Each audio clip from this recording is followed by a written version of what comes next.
We're back. It's the Demo Guys, episode 14, and got a doozy for you. Really excited about this episode. The theme is the Demo Guys Fix Target. And we're going to get it done, completely done in the next 30, possibly 45 minutes. Target's issues will be solved within the next 30 to 45 minutes. And, just 2 words for any Target C-suite executives that happen to either watch this live or the recording. Those 2 words are, you're welcome. We're going to get it all done for you. You don't need to. We're going to do your jobs for you. We're going to fix everything. And we're just going to jump into our main event because there's a lot of I think we could spend probably 2 or 3 hours on this topic, but going to kick it off with really we want to give credit where credit is due. And, want to point out that Eric Martindale kind of a post that he made on LinkedIn. And if you're not following him on LinkedIn, I highly recommend you give Eric Martindale a follow. But this post really is kind of what spawned the decision to do this episode today. And I didn't even do introductions. I'm sorry. I'm Sam Kaplan. He's Jason Smith. We're the Demo Guys. Welcome to episode 14 here. But back to what I was talking about. Eric Martindale here. This is a really, really poignant post. And I'm going to scroll down to the bottom there. This is what Target has been experiencing in terms of its decline. Right? It's not just a perception, it's a reality, and there's numbers and analytics to back it up. But Eric was kind enough to get these numbers out there for the public. So for Target, net sales down 0.9% year over year, operating income down 19.4% year over year. Now here's a big one. Foot traffic has declined for 7 straight months. And the 2025 forecast in the single digits, gross margin down 100 basis points in Q2, and the share price 45% down 45% from a 40-week from the 52-week high. And I've got the stock chart here. You're looking at this is the year-to-date stock performance for Target, down $50. And 5 cents. That is 36.48%. So that is just an epic fall there, Jason. And we're pointing out some of the problems, but we've got some of the answers. And I know you've got some thoughts. I've got some ideas. I'm going to let you kick it off, though. Wow. Well, thanks, Sam. I appreciate it. First and foremost, for anyone who doesn't invest in the stock market or doesn't really pay attention to the stock market, it's on a tear this year. So to be down that large for a major retailer like this is pretty significant to start. I've been working with Target for a long time. I've had my share of victories and losses there. I've always thought of them as a very unique retailer because they're not a club. They're not Costco. They're not Sam's. So but they're also not your standard, conventional retailer that sells just groceries, right? They sell clothes. They do a lot more than that. So they fit in this mid-range place where they can really address both sides. And to me, I think, in my opinion, from what I've seen them doing more recently, is they're just kind of missing on the bigger opportunities out there. And there's a lot of things that I jotted down that I think would help.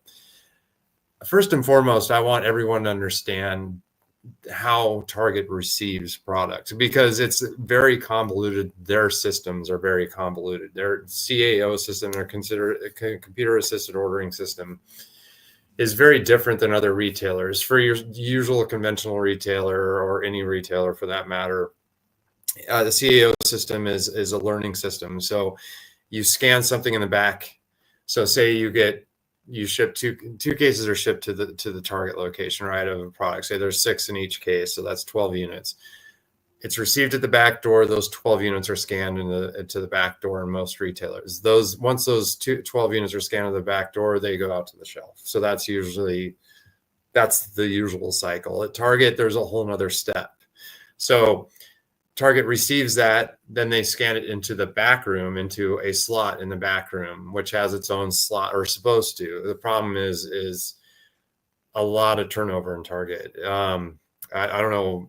It seems to be higher than a lot of other retailers from my experience, but it's pretty high. So you see a lot of these items not getting scanned in correctly to the correct backstock areas, and a lot of times there's just phantom inventory in their CEO system. There's two names for their guns that they used to be called Zebras. Now they call them My Device. They might have changed that more recently. I haven't merchandised at Target for a little bit, but anyway, so they scan it into the back door. It goes into that slot in the back, and then they have to rescan that and then bring it to the shelf and then scan it on the shelf and then do counts. And the error, the chance of error there is very high when you do that extra step from the back into a slot in the back and then go into the floor.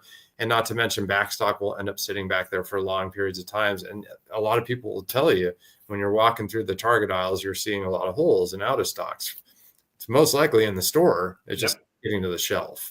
And that's a big problem for brands, right? And so, there might be an opportunity for a merchandising company to take advantage of that.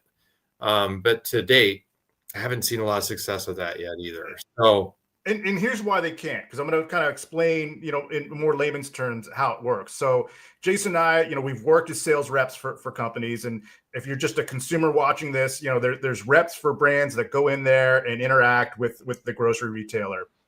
And one function of a sales rep for a brand can be that they can do the merchandising of their own product themselves with some, communication from the store. And let's say that Jason and I, we want to merchandise our product and it's at Whole Foods. Well, Whole Foods, we just go into the back and we grab the product, and the setup's intuitive in the back at Whole Foods. Produce items are in a produce section in the back. If it's a refrigerated item, it's in the refrigerated, the back stock's in the refrigerated cooler, so on and so forth. We just grab our product, take it out to the shelf, and put it out on the shelf, and that's it. Whereas if we were to try to service our product at Target, we can't do that, because what happens is we can't just go to the back. Number one, it's hard to find product in the back at Target. I've tried to do it for brands. It's not always easy. It's not where your product isn't necessarily where you think it's going to be. It's not intuitive. And then you can't just grab it from the back room, put it on a cart or a U-frame and just take it out and start to put your product onto the shelf so customers can buy. You can't do that. If you did that, you would get, Target would be mad because you're messing up their back stocking and inventory system. So brands can't even really effectively service their own products, but you can do that at virtually any other retailer if you're a vendor. I don't know why Target does it. Correct me if I'm wrong, Jason, but I was always told that system that Target uses was brought in by an executive that left Walmart and brought that same backstocking system to Target, yet Walmart does not even use that system anymore. Yep, I was told the same. So. What does that tell? What would that tell Target? The guy that brought this system from Walmart doesn't use the system anymore. It's baffling. It's baffling. Yeah. And there's so many things we can touch on. I'm going to kind of advance it to another topic when it comes to Target, and that is the layout. Jason, we've worked with a lot of different retailers, and there's usually a retail science behind the layout of the store. For instance, you go to Wegmans. It's as annoying as hell, but it makes sense. Produce, one of the number one sections, number one selling sections in a grocery store. So Wegmans put it snap dab in the middle. It's the first thing you see when you walk in, and it's like a butt funnel. It's annoying to me to get to where I need to go sometimes if Wegmans is crowded, and often is on the weekends. But it's done that way for a reason. You're gonna have to walk through one of their most popular selling areas, to get to where you want to go. You look at Costco. Costco has a great system because their registers are at the front, but they've partitioned everything so that when you walk, even though the registers are at the front of the store, when you walk in, you don't see the registers right away. You are greeted by a promenade of products that are usually on sale or their hottest selling products. And I'm not sure if you're a big Costco guy, Jason, but sometimes I go in there and my cart is half full before I even get past that promenade. Yeah. There's other retailers that kind of have a method to the madness, but you look at Target, you go right in, and sometimes you're greeted by bathrooms on the immediate right, or you're greeted by registers. Like, everybody has their registers in the front, but I feel like when I walk into a Target, I am right on top of the registers. But the thing that baffles me the most they've got one of the first things that you encounter when you walk in terms of merchandise, right on the left, usually is that knockoff dollar store that they have with all their little tchotchkes and trinkets. And like, thank God my daughter is no longer interested in that stuff, because it's it's not like Five Below does a good job. Like they bring in cool, interesting stuff. That tchotchke section at Target, though, to me is absolutely useless. And it's like, great, I'm gonna go buy this stuff and put it in a drawer, and it's gonna sit in that drawer for 10 years. And it's just like you look at a lot of stores, the way they're set up, the first thing you see, also Target doesn't really have a vestibule. A lot of the stores that have vestibules, they have these big case stacks and, products that are on sale that they want to push. You go into Target, and it's like that initial real estate that you see when you walk in is a big waste of time. Yeah. It's a big waste of space too. There's just there's so much open space there. A lot of times there's a Starbucks there and things, and that's great. But, so somebody comes in Starbucks and leaves. I mean, is that really what you want? No. I put Starbucks in the back because you make them walk through the store, and maybe they're going to find something they want. That's another point I have on this list. Sorry to cut you off, but it's a easy transition. You and I have worked we've been into a lot of different retailers all across the country. How many of these different retailers, different brands, different companies, have you seen a Starbucks in? Oh, I can name a lot. so there's nothing special about having a Starbucks in your store. It does not feel like a curated experience. One of the ideas I have, I'm going to show you. This is my vision. I used a ChatGPT. We got some graphics going for the presentation, but Cosmix, which was a brand, and it's still owned by McDonald's, but you may remember this. McDonald's tried to launch this a year and a half ago. It was like the hottest thing ever. Like, there were these massive lines, and then seemingly overnight they couldn't get anybody to go in there, and they closed the stores. Yeah. Well, if I was a Target executive, I would try to use this real estate to bring something in that's unique and exclusive only to Target, something that could help drive in traffic into my store. Having a Starbucks in your front area in the year 2025, there's nothing special about it. There's no hook there. It's just kind of like a matter of convenience. Maybe people will stop in there, but when you could be utilizing this space to create a interesting and unique experience that will actually bring people into your store that might not normally be coming in on a regular basis. But I know I cut you off there, Jason, but when you brought up Starbucks, I had to jump in. No, I love it. I love it. Yeah. I mean, I have a lot of notes too. I mean, there's a lot of different things too, but first and foremost, I want to bring this up because if you're a vendor, a small brand, and Target takes a chance on you, a lot of times they do a selective launch, right? They'll put you in 200, 250 doors in a region or two and give you an opportunity there. Those brands don't really have an opportunity to increase their velocities in Target unless they invest in Circle, which to me needs to be redone completely at this point. It's way behind the times. When it was created, it was great. It was innovative. It was something that was special, and it was working. But unfortunately, a lot of the retailers have caught up and they've evolved past where Target is, and they're still trying to hold on to that.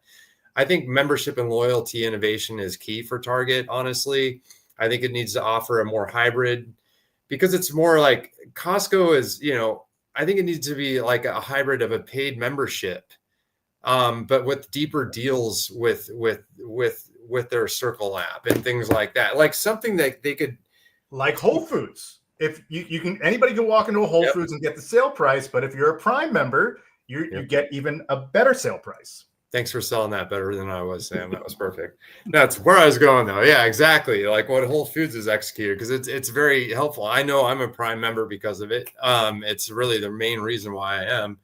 And, there's also other perks to it, but but Target can build other perks with that and maybe partner with Netflix or someone else. Who knows? That's up to Target. But I feel like there's a lot of opportunity being missed on that side of it. I do really think it would be beneficial for them to pull back on interactions and let these small vendors sample their product in their stores. When's the last time you went through Target and found a successful demo? I know I was forced with a brand recently to pay for demos in Target, we had to do it was about $7,000 worth of demos. The ROI is after we were sent our sales data, we had to use Advantage. I hate to throw you under the bus, Advantage, but this is really honest data. We were averaging 4 units per 4-hour demo, and 2 of those units were purchased by us. So it cost us $98 per unit to sell. There's no return on investment there. Let the vendors, let the brands come in and sell their product. Let them do you a service, because I'm telling you right now, they're going to turn a lot more than 2 units because they're passionate. They want to win your stores. They're going to do everything they can to make sure it's successful. And that includes an agency like ours. So I wanted to bring that point first and foremost. And I have a more moderate perspective on that, because I don't think that, Target working with a third-party agency is going to change. I think that's going to stay. But it's the same company at Target that is also the same company at Whole Foods. And I've always wondered why they didn't replicate what we have at Whole Foods, where there is that carve out. It's the best of both worlds, in that, Interactions was kind enough at Whole Foods to create this scenario where brands for a fee can have the option to represent themselves. And I wonder why they haven't done that at Target, because every time a brand demos on their own behalf, they have to pay a floor fee. And there's a lot of brands that they just don't demo at all at Target. Whereas if you gave them the same option that they have at Whole Foods, now you're getting more fees and more revenue coming in. So why wouldn't they replicate that? And they've already got the portal system. The booking system's ready to go. It's already there at Whole Foods. You could just reskin it and just bring that same portal system over to Target, and that's how you would legislate it. And, one thing that I would even be open to that I think would make sense is, the way Whole Foods does it, it's the fee is by the demo. Well, why not a monthly fee to brands? Say, hey, you want to do your own demos? You don't want to work with our company? You want to go in yourself? We've paid for this space. We've tried to make it happen. For $500 a month, you can come in and do unlimited demos. And, maybe the smaller companies, that would be cost prohibitive. But for a big company, they would just come in and say, yeah, we'll pay that. Yeah, we've got a big demo budget that we can put forth towards Target, and we're going to pay that fee. So, I think if you look at the Whole Food systems, brands, they've embraced the hybrid system. I don't know why we don't have a hybrid system at Target. We do have a comment before I throw it back to Jason from our good friend Sarah Delaney. Hope Target is listening. You all have bomb solutions. Have never seen demos there. Jason and I have seen demos there, and it's I don't know. Jason touched on it. And Jason, you have so much experience working on the grocery side. And you and I, growing up around the same age, Target initially didn't have any grocery. They didn't have that grocery set. What are your thoughts? It's a relatively new, addition to their stores, probably 15, 20 years, but, what are your thoughts on the grocery section of Target? Yet again, it's confusing to me to shop at Target. It's not that it could definitely be merchandised a lot better, in my opinion. I feel like they don't buy into that set enough. To me, it's like a commitment thing. Like they're too committed to all the other commodities. And to me, it's like, if you're going to drive traffic into your store, provide a bigger, better experience on the food side, and they're trying to right now. You can see like the new innovation and I love the brands they're bringing in and things, but I feel also, to me, like that's going to be a missed opportunity, because a lot of those brands are so new and so small still, not being able to really affect their own destiny in Target. Like, they can invest in Circle all day. Getting trial from that is tough. I know for myself, the Circle app, I know you have to search for stuff. It just doesn't, and even you can pay to get, sponsorship, and you can get some stuff plugged in. But price matters to everyone, especially in this economy. And unless you're priced much lower than anything in the competitive set that they're used to buying, you're probably not going to get any purchases from that either. So, once again, to me, it's partnering. Partner with those vendors. Like, make sure that you're supporting them and allowing them to come in and try to win in your retail stores. And that's why I love and I tell every brand, if you get in Whole Foods, that's your North Star because of everything you mentioned. Yeah, you have to pay a fee to demo there, but that fee pays for itself if you sell 100 units plus, and it's it's a win-win. So, and yeah, would I like to avoid that fee if possible? Everybody would, but at least it's guaranteeing your opportunity to basically have success, right? You can find a way to be successful with those demos instead of being tied to a third-party demo company that there's really no way to get an ROI from it. I have not seen I've never heard of any brand saying, oh, we had such great results from this program at Target, we've invested on it tenfold. It's to the date, I've never heard that. So if anyone's out there who's had that experience, please let me know. And you mentioned, some of the great new products that Target's bringing into their grocery set. And it goes back to demos, though. How are we going to discover those new products? Yeah. I can't tell you how many times I've been to a Whole Foods or a Costco and found a new product that I wasn't aware of. And I became a regular buyer of that. And you're not seeing that at Target. So the buyer at Target could really create a curated experience and bring these products in. But then they're discoed 90 days later because people weren't willing to try it through paying full price. But if you gave them a sample, they may have fell in love with it and bought it on a regular basis. Wegmans was notorious for that. Back, there were so many new brands that became superstars at Wegmans because brands were allowed to come in and drive trial consistently. Some other things that I want to go back to in terms of the layout. I talked about, moving the registers, using some retail science. And you look at a Costco, how that's structured. You have to, to get certain items at Costco, some of the most popular items, to actually get it and put in your cart, you got to walk through the entire store to get there. And, for me, like if I was designing a retail chain, I'd put the bathrooms, customer service, I put all of that in the back. Because if somebody has to go to the bathroom, fine, come in, go to the bathroom. But now you got to walk through all the way to the back. The registers, I've never seen a store with maybe the exception of the Apple store where the registers aren't at the front. But the Target registers, they're right on top of you as soon as you walk in there. And, I would say only 25% of them are ever utilized in the first place. It's all that big push now is through self-checkout. And, the way that Target even has their self-checkout organized is kind of confusing as well. You look at Giant Food Group, they completely reimagined their self-checkout. They realized, hey, this is where we're going. This is the direction that we're going. We're not using as many cashiers. So we're going to try to really build around these self-checkouts and make them as convenient as possible. So it's and another thing I'll point out here, and I think you and I will be of the sound mind on this, more flex space. Target pre-COVID and even during COVID had a ton of flex space because you talked about the empty shelves. That's why I'm no longer a regular Target consumer, because I felt like half the time I was going in there for something, the product, the item wasn't there. And it was consistent. It was happening over and over again. And you see a lot of empty shelves there. And by having the flex space, while it may not be ideal in certain scenarios, if you're not keeping up with the stocking yourself as a retailer, by allowing flex space in to exist, you're rewarding vendors that are coming in on a regular basis. Yep. They're there, they're willing to get the product out and keep your shelves stocked, and they know it's competitive because they know if they don't keep that area that you gave them, that flex space area stocked, it's going to go to another vendor that's coming in. And I think that a lot of retailers want to get that space paid for by manufacturers and brands. But if that space is empty anyway, no one's winning.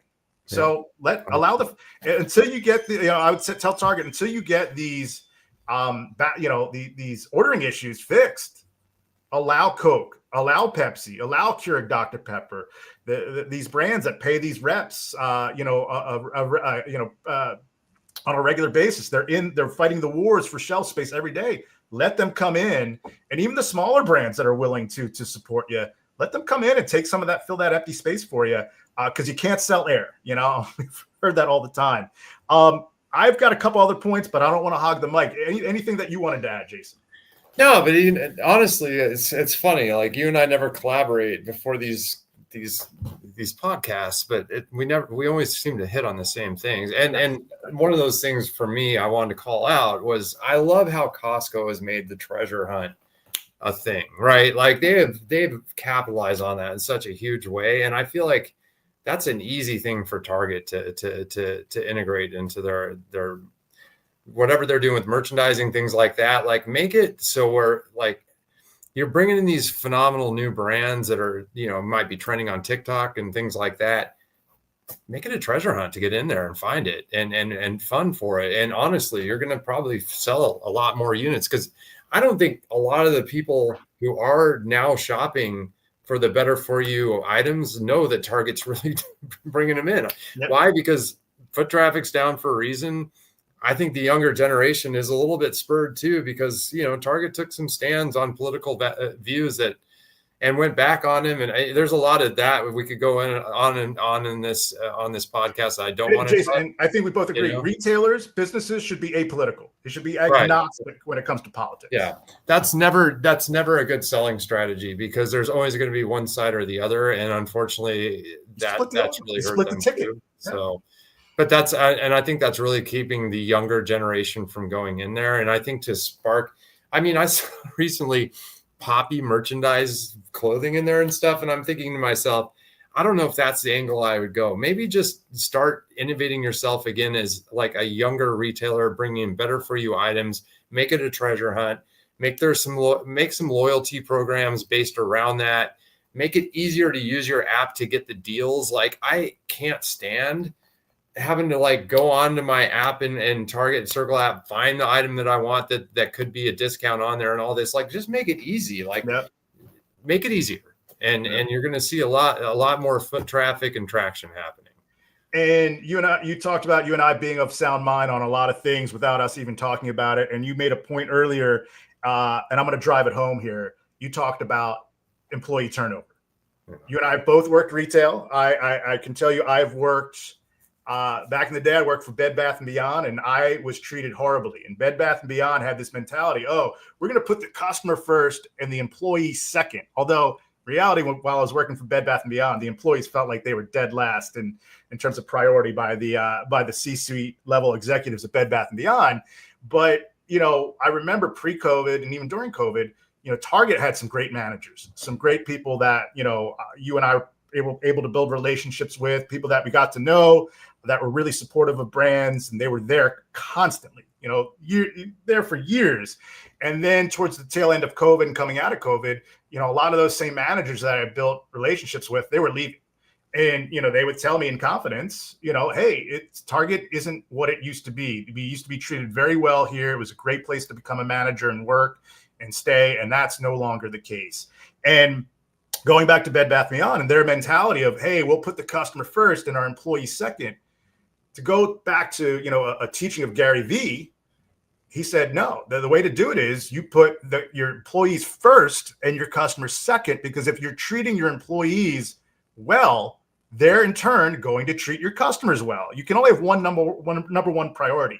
But when you structure it that way, suddenly you have two number one priorities. Your employees, who are the ones that deal with the customers, the C-suite, they're not in the stores dealing with the customers. The employees are. And if they're happy and feel like they're being treated well, they're going to treat the customers well. And, customer service, quite often at Target, when I have gone in there and I couldn't find an item and I wanted to ask someone, there is no one to be found.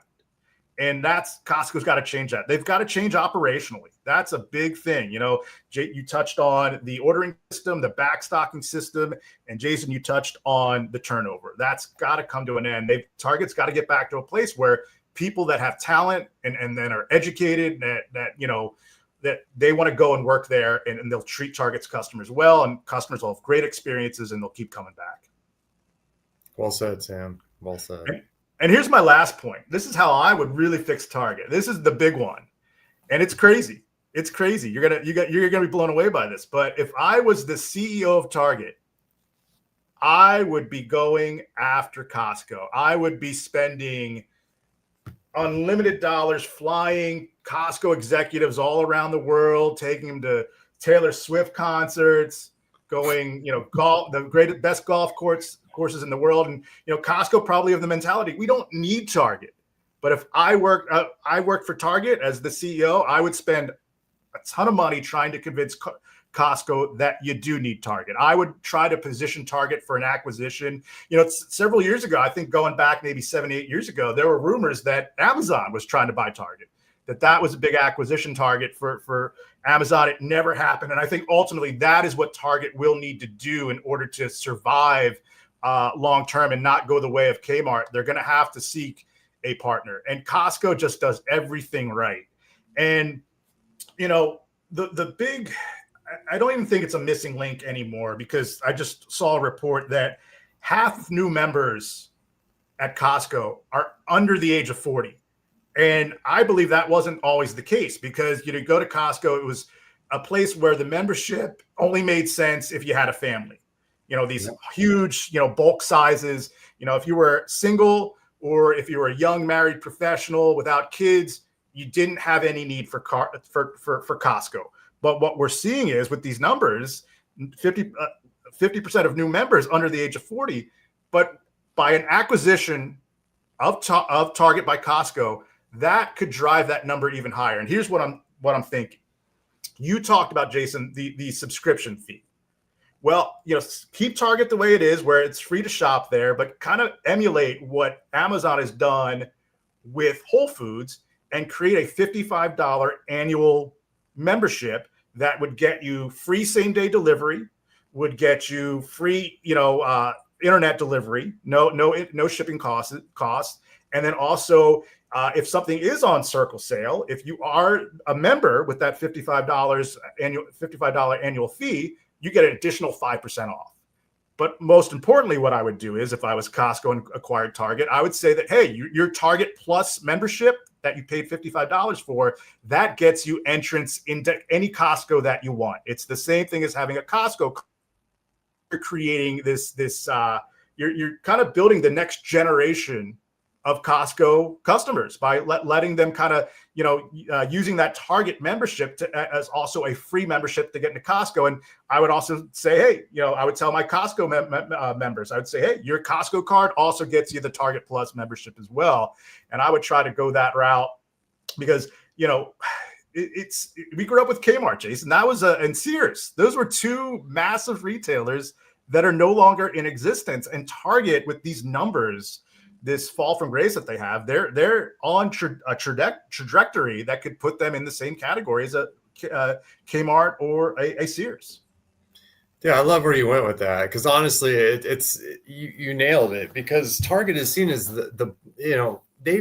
they need the bulk and value expansion is basically it's because they need to address like those shoppers that don't want to go to Costco because there's so much. You don't want 48 chicken breasts, but you can do 24 in your apartment. So, it's that middle ground between the two that would be dynamic as heck, because then you're nailing it on both sides, like you said. And if you have a membership that crosses over to both, you're going to get, that would be a huge juggernaut. That would be insane, because then you're going to start really taking down some other or putting some of the competition on their heels. And great strategy there, Sam. Hopefully Target's listening. And I would make the business, and this is, I'll use this graphic to make a business case for Costco. So Costco stock, Costco has been crushing it, and their sales continue to increase, yet their stock is down today and down, this week. In fact, it's down so much, I bought on the dip. And, before you get crazy and you think I'm full of money, no, I bought like half a share. So, because I know it's going to go back up. But even though sales are up, the stock is down because the investment community came back and said, well, we didn't think you're growing fast enough. Even though Costco continues to grow its sales, it wasn't enough for certain investors. So you look at Costco, you're sitting on all this money. You're one of the biggest juggernauts in the world. Why not be bold? To steal a line from Shedeur Sanders, let's be legendary. Let's do something crazy. Let's try to expand our reach, and let's acquire Target and completely reimagine it and bring our Costco magic to Target. So, that's the business. Like, where else can Costco go? Like, they're shattering their earnings estimates, but because the growth isn't high enough, they're still being penalized for it. So they've got to, at some point, Costco might have to think and say, hey, we've got to, what can we do to grow even faster? Beautiful. And like I said, Jason, we fixed Target. It's all better now. Everything is cured. You know, you're welcome, Target C-suite executives. If you want to send Jason and I some courtesy gift cards, we'll go back into Target and we'll tell everybody how great it is. You know, maybe we'll shoot a couple videos. But, you know, for the Demo Guys podcast, I'm Sam Kaplan. He's Jason Smith, and we'll see you behind the demo table. Thanks, everyone.